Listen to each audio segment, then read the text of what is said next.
Mga master, sa isang article ng Inquirer.net at iba pang mga news agencies ay kinumpirma po itong pagtaas ng contribution sa PhilHealth at magiging 5% na ng sahod simula 2024. Ito po sa naganap na press briefing o ito pong press conference January 12, sinabi po ng Chief Executive Officer ng PhilHealth na mag-i-effect na ang 5% ng sahod bilang contribution natin sa Philippine Health Insurance Corporation or PhilHealth.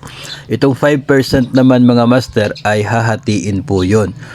Tayo po ay mayroong 2.5% na contribution mula po sa ating mga sahod at ang natitirang 2.5% naman ay manggagaling sa ating employer. So kung ikaw po ay empleyado ng DepEd po ang sasalo doon sa 2.5%, tayo naman ang doon sa 2.5%.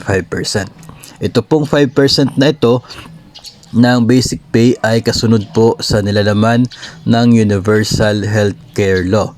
Ito po ay huling pagtaas na po ito sa PhilHealth contribution base po sa batas na yon. And sa kasalukuyan po noong taong 2023 ay nasa 4% yung deduction, in which 4% ang contribution, in which 2% mula sa atin yung deduction sa sahod. So it means natataas ng 0.5% ang atin pong contribution ngayon sa PhilHealth ngayong taong 2024.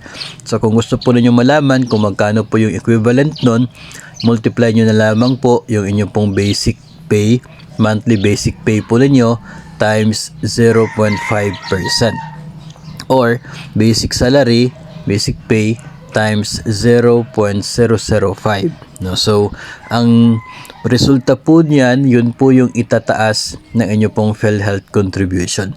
Kung ikaw po ay isang teacher 1, step 1 na mayroong basic salary na 27,000, ang dagdag sa PhilHealth contribution po ninyo ay nasa 135 pesos. Bawat buwan po yun. Yun po ang dagdag. So ang tanong ngayon ay doon sa mga mayroon ng net take home pay na sagad sa 5,000 pesos. Of course, ang mangyayari po niyan ay undeducted obligation po, yung inyong huling bangko sa listahan ng deductions kasi priority itong PhilHealth deduction. So, siguro po napapansin ninyo ay baka bumaba yung sahod ninyo ngayong buwan ng January. Ito pong PhilHealth ang posibleng dahilan sa pagbaba ng net take home pay.